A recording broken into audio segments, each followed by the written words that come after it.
I just wanted to follow up with some of the questions that we went over a couple of weeks ago, and there's a couple of areas in particular that I wanted to touch on. One of them is the actual process by which Trout Mask Replica was rehearsed and put together. So obviously that's something that's fairly well documented. There's a lot that's been written about it. But to my mind, there's still a fair bit about that process that is somewhat difficult to grasp just because it was so unusual. So one of the things I was wondering about, maybe you can clarify this for me, was I know that the album was written on piano and that John French was in charge of transcribing what Don was playing. But how did he actually go about teaching the band members those parts? I mean, were you guys sitting at the piano? Was he giving you sheet music? How did that process work? Well, I can only speak for myself, really, but I'm assuming it was the same for everybody. I sat down at the piano because I needed to see what it was. We weren't using notation. I mean, for me to remember parts, I did some type of scribbling in tablature or whatever, just telling me where parts were. The rhythm was always the thing that I had to really remember because of the various rhythms. But for me, it was sitting down at the piano, and I would have John, slow it way down because the parts, especially if they were difficult ones, the single note lines were pretty easy to catch up on. But when they were these dissonant parts or different parts that I never put on a guitar before, I was going about it very slowly. And I think I might have written out some rhythmic things or any hints to myself, but that's how I sat down and did it with John, going through most of those parts. But then there was also times when he would do sculpting the music in the rehearsals where he would whistle things and go do the chugga chugga thing and whatever he would describe, play it upside down with the notes descending. There would there would be some odd descriptions, but for sure, most of it was, especially on the chunks that are actually the band. Not China Pig and things that were done by other people, but those things were mostly sitting down at the piano, doing the parts, going back and checking on them later. So that's what I did. I'm sure that was pretty much the same for both Mark and Jeff. So it must have been an incredibly slow process, though, because there was just such a sheer amount of material on that album. I mean, and to have to remember all of it as well, right? Because it was memorized. Definitely. I mean, the tunes were fairly short and they were dense. A lot of times there weren't massive repeats. There was repeats, but so they were just end on end on end on end. So I think once you got the parts, almost that was the easy part. Then they were separate. They were just this chunk, then this chunk, and this chunk. And then you'd string the three chunks together. And then the whole process of trying to rehearse it. It was usually pretty much a disaster, as I remember, in the beginning, because we'd all start and we go, that's what you're playing? So it was a little odd in that the first rehearsals of trying to play it, the four of us anyway. But yeah, it was hard remembering it. Plus, it was so new to me, especially because we had switched gears. I was working on the earlier album, Strictly Personal, and that was material that was more familiar to me with blues, but moving in a newer direction. And I was way into it. It was great, and this stuff was like, what are we doing now? It took me a while to kind of wear it. Right, because I mean, one of the aspects of that process that certainly sounds unusual by any measure is the fact that I'm assuming you had no idea what the other parts sounded like when you were learning yours. So, because normally when you'd be rehearsing with a rock band or a blues band or something, you would have some idea of how your part would fit into the overall scheme of things. And so, presumably with this, that just wasn't the case at all, and it must have been a very strange process in terms of actually putting them together when you would sit down together. For sure, and again, for me the rhythms were the striking thing, and the toughest things to remember. I can visually map things on a guitar, but remembering this rhythm and then that rhythm, and then I'm fighting through two other rhythms, and then the drums, and at times it felt right, especially after a while. But three against four, and just this whole feel of things, and then where it was actually not completely designed. As three against four, or something that I could count that was countable. It was just you play this and it almost became just an elongated shape, and then that's the more difficult tunes were that trying to just do that. And yeah, really, that's the bass part. Yeah, because one of the things actually that I wanted to quote from your book that I found actually really interesting was you talk about the rhythmic aspect a lot of this music, and I think that's something that in a way hasn't been adequately described. So In the book you say that it was the rhythmic aspect that was the biggest musical influence that you've assimilated from that time.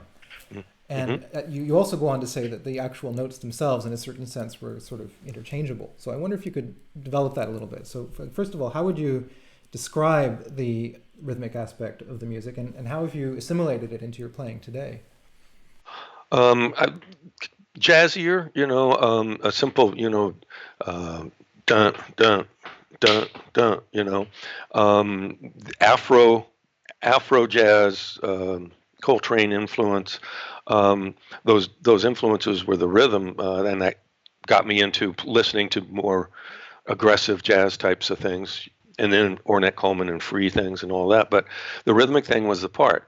And again, because of the memorization process, remembering newer rhythms that were new to me and then trying to put them together was harder to remember, again, because of mapping. But the notes, I wouldn't say they're totally interchangeable, but they were secondary because watching Don sit down and play what he would do, it was, the herky-jerky and the dancing to what he's playing, you could tell that was what he's doing, since he had no piano skill at all, or traditional piano skill. He had art skill, but not piano skill.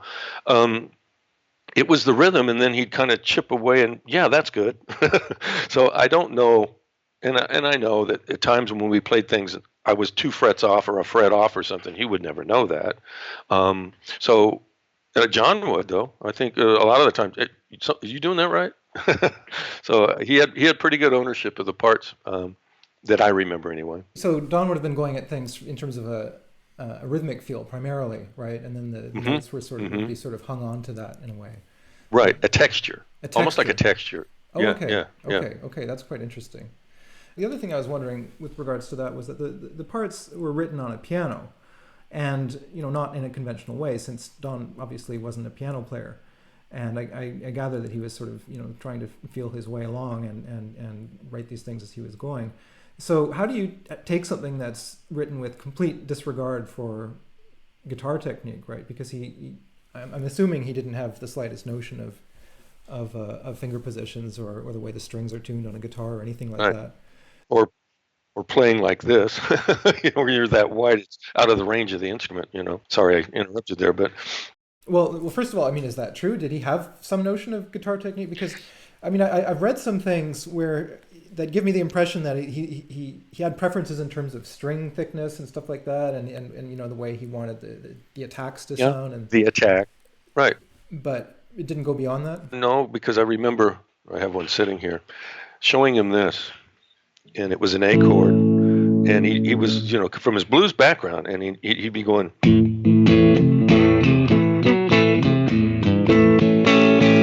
Okay, so John Lee Hooker, okay, and then he goes, show me that.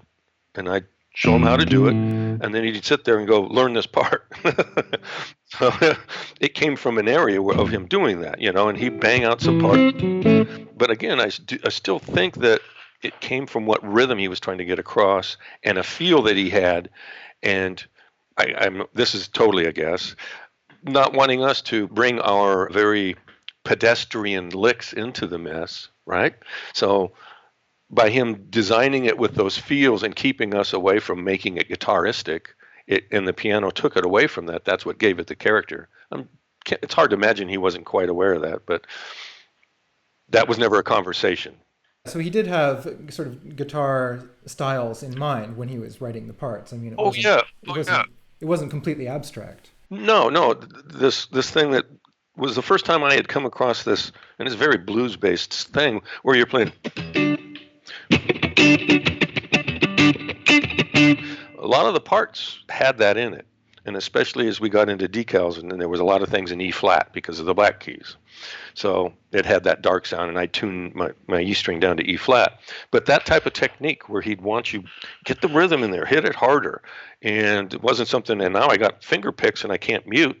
That's a difficult task. But so those techniques of playing harder on the strings, we're breaking strings, so you get a gauge heavier, right? You get thicker strings.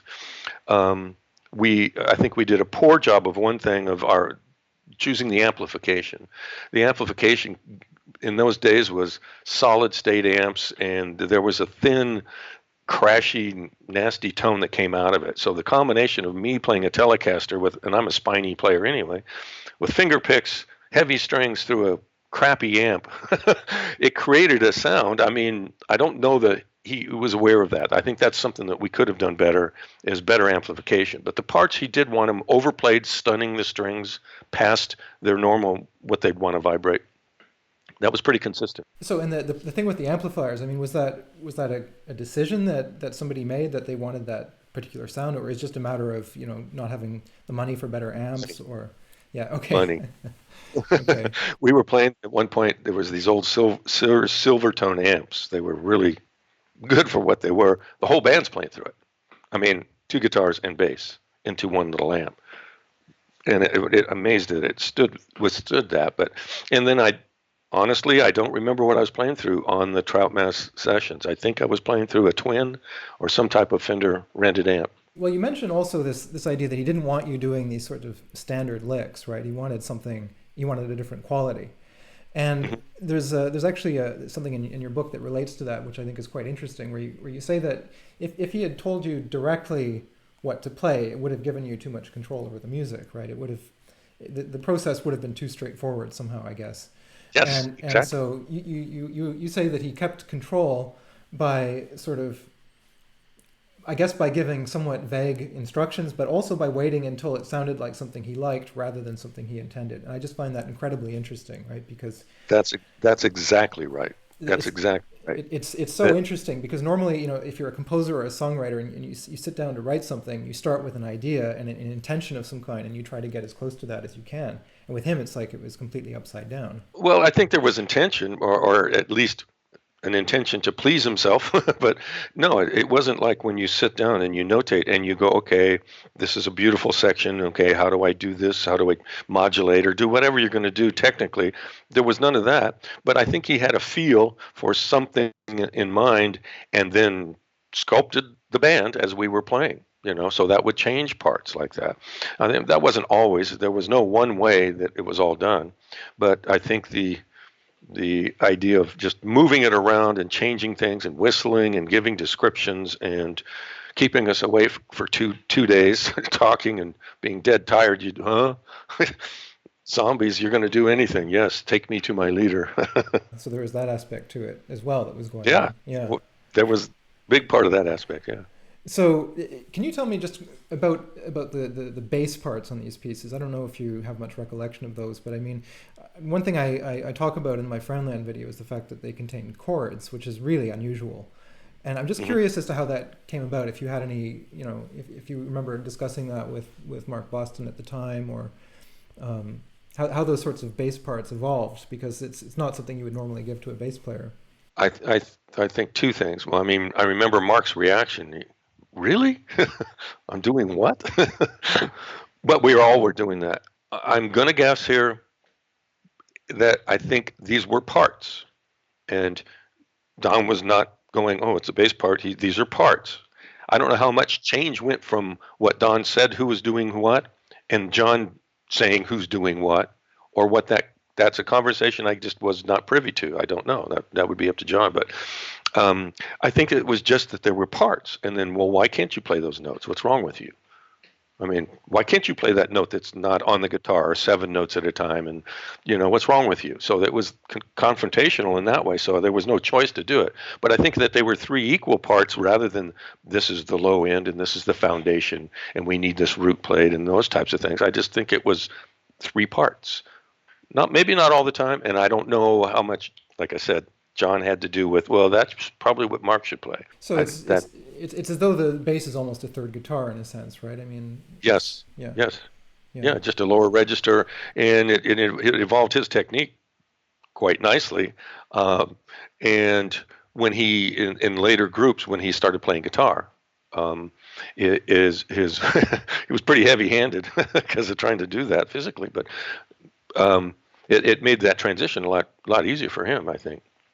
He did a pretty good job when he'd gone to guitar in the later groups. So what was, from your point of view, what was the most technically challenging piece from that period? Do you remember any specific song as being particularly difficult? It's hard because I'd need to remember, and I think there's chunks of tunes that were really difficult. But the tune that I remember of Trout Mask was Neon Meat Dream of an Octofish, or he says a Octofish, but um, because it was in rehearsals playing it, I don't think that it was the dexterity of the parts. It was the rhythmic thing. I felt like I was carrying a ton of rocks to play through the tune. Just, and a lot of my parts might have been this, and that there might have been floating around. Jeff played a little more airy than I did. And I think that was something that kind of came through as we started learning parts, and John might have something to do with that too. But difficult Neon Meat Dream of an Octofish because of rhythmically holding my own against that sheer force of it. On Decals, I remember it was Flash Gordon's Ape, and I could be mixing this up, but I'm pretty sure last all horn all over it. And I'd worked so hard on all these parts, and you couldn't hear any of my work. So maybe I was just disappointed, but I remembered it as being very difficult. Okay, but that's the best recollection I can get. I just remember I should say Bill's Corpse, but that would be for other reasons. No, I mean there's a few pieces like that from those albums where he would plaster his horn all over it, right? And it kind of obscures the instrumental backings. Like Dachau Blues is like that as well. Right, Um, right, right. and so I mean you must have discovered that fairly late in the process, right? I mean, was it when the album came out and you hear it and you realize that he's got this saxophone mixed really high, or I was only there for a little bit of the mixing on Decals and not for Trout Mask, so there was, you know, um, there was no choice in any of that. But again, there was chunks of all of them that were very difficult. There's some CDs out that John has, and he sent me the individual parts of Decals, and I listened to it just to see what I was playing. I'm going, God, I did work hard on this stuff because it was weird. And of course I wish I could have played that a little better. I wish I could have done that, but it was just difficult stuff, the technical parts. And so those are the two that come to mind. so. Just moving beyond Decals, I'm just wondering if you could talk a little bit about how your relationship with Don evolved over the years. I mean, because I gather that it was very difficult during the late '60s, but as you move into say albums like Clear Spot, for example, had that working process improved somewhat? If we think of Grow Fence, which was my worst time in the band, we'd relocated and we were all in these cabins in the forest, which was nice, but I just got beat to shit the whole time there, and I was trying to decide, can I put up with this anymore? And the reaction of that particular album was, I didn't have time to put my words in. Well, why didn't you slow the song down? That's your fault. Okay, so he had written this music and couldn't sing it fast enough, right? Okay, so dude, that's your fault. So I'm starting to think this and starting to go, okay. So we do Grow Fins, and the problem I had with that, a lot of people like it. Whatever, good if you like it, but the tempos are like, what's it, Night of the Living Dead or something like that. The zombies and stuff is just way low tempos. The music got kind of simple, and it got simple without enough for me to keep the tune interesting. Maybe that's what it makes it stand up, is because it stayed at home like a Howlin' Wolf tune, one chord, but you feel movement, tension, and release in there, but it's just really on a single chord. A lot of those tunes had that. So that wasn't my favorite, but it was more from an emotional place. Clear Spot, at that point, I had a lot to do with the sounds that were going on. A lot of parts. I was supposed to get writer's credit for a couple of the tunes.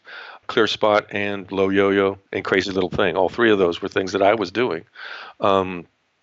Keep that. Let's do that and move on from there. But at that point, he liked me more. That's all I can say. Grow Fins, it was terrible.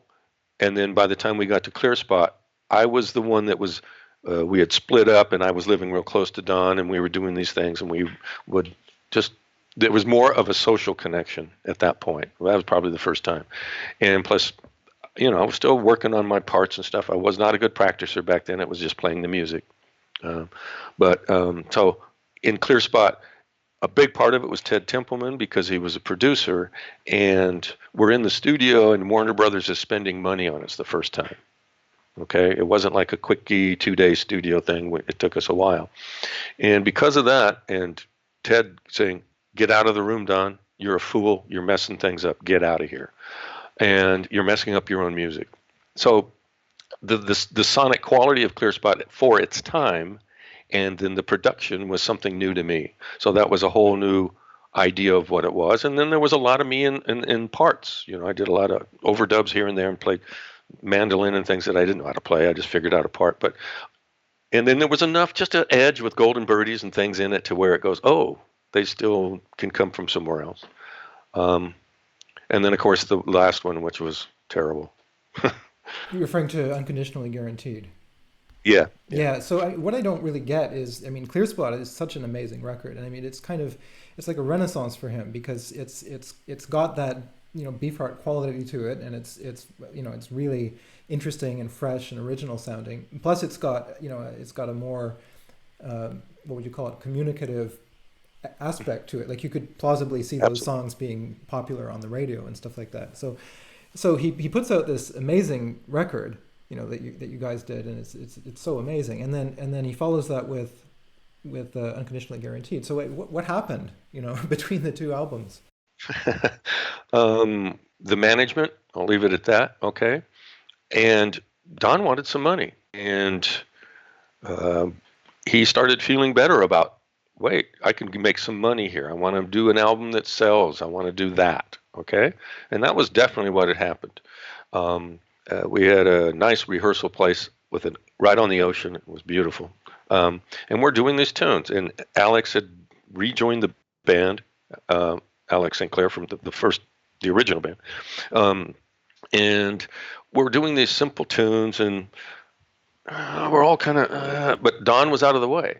They were keeping him out of messing up things a lot. He would come and actually rehearse with us at that time. It's the only time ever.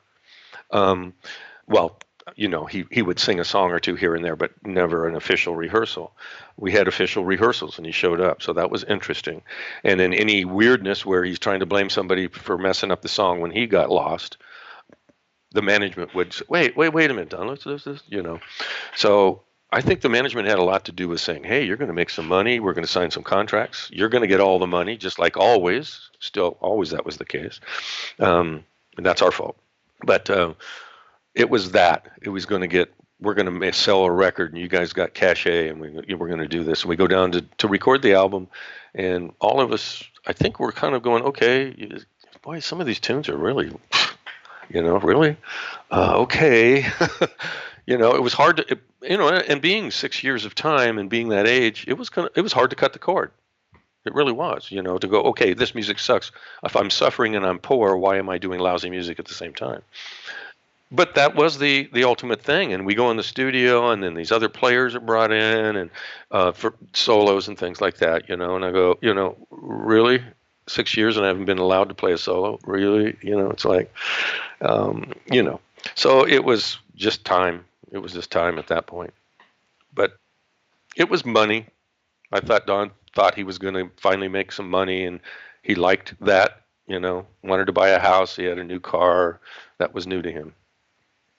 No, not new to him. It was had been a while. Yeah, no, that makes sense. And but he must have also realized, as he got to know you better and worked with you for longer and longer, that you were an exceptional player, and realized that he was dependent on you and the others to a certain degree, right, to translate his musical vision.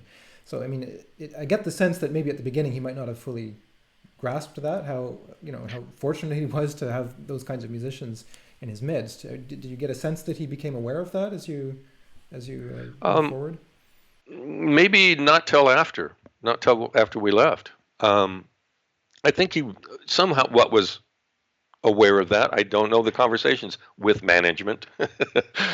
Reminds me of Twin Peaks management. But anyway, I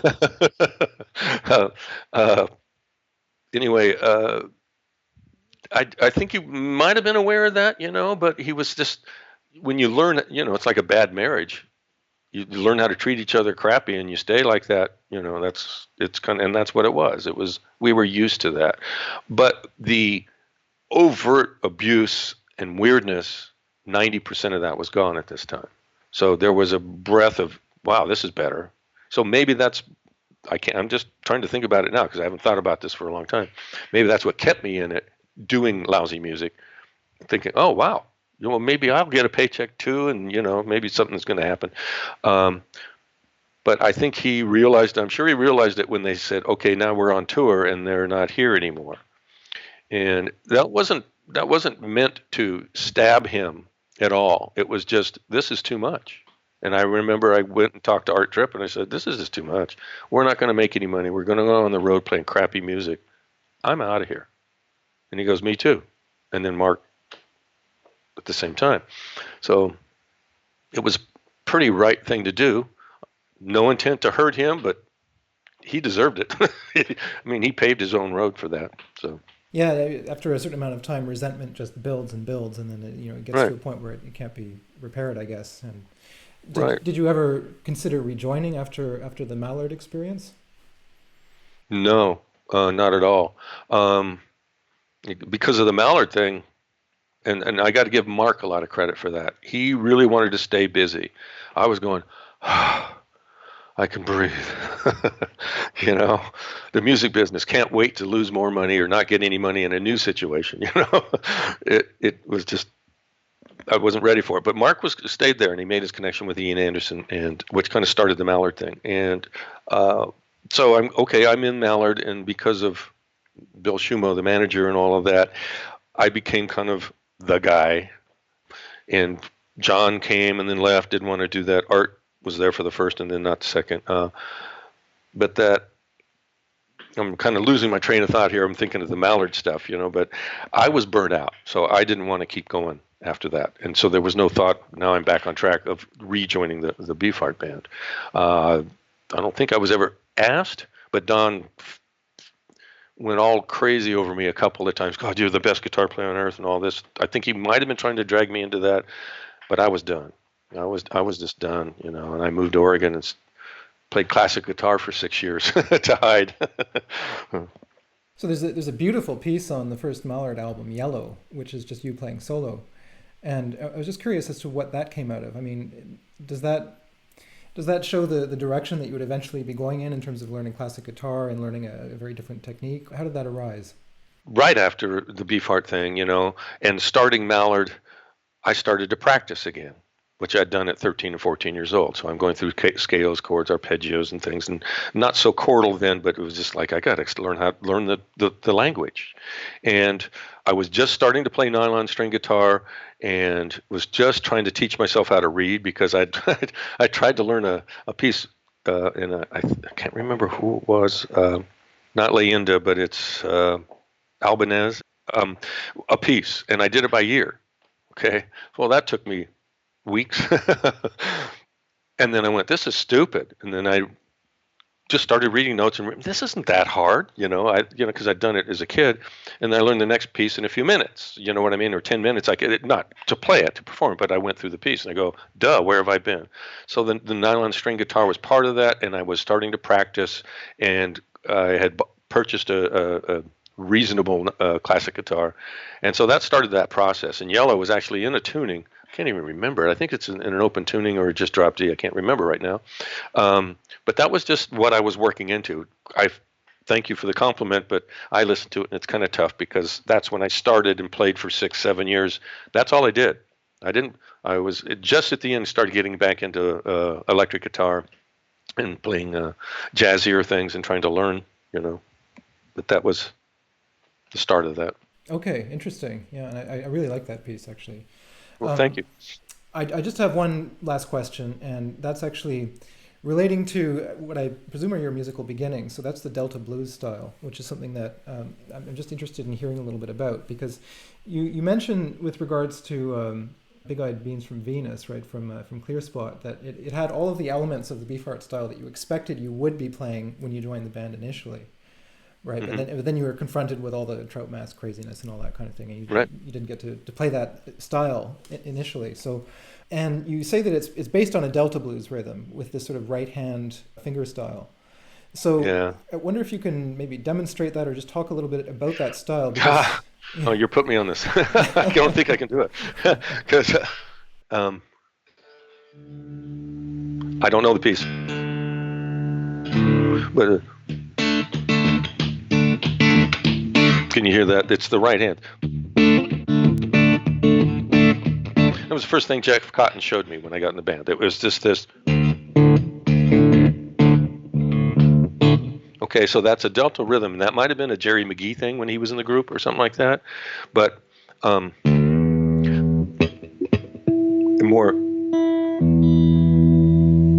more traditional things like that.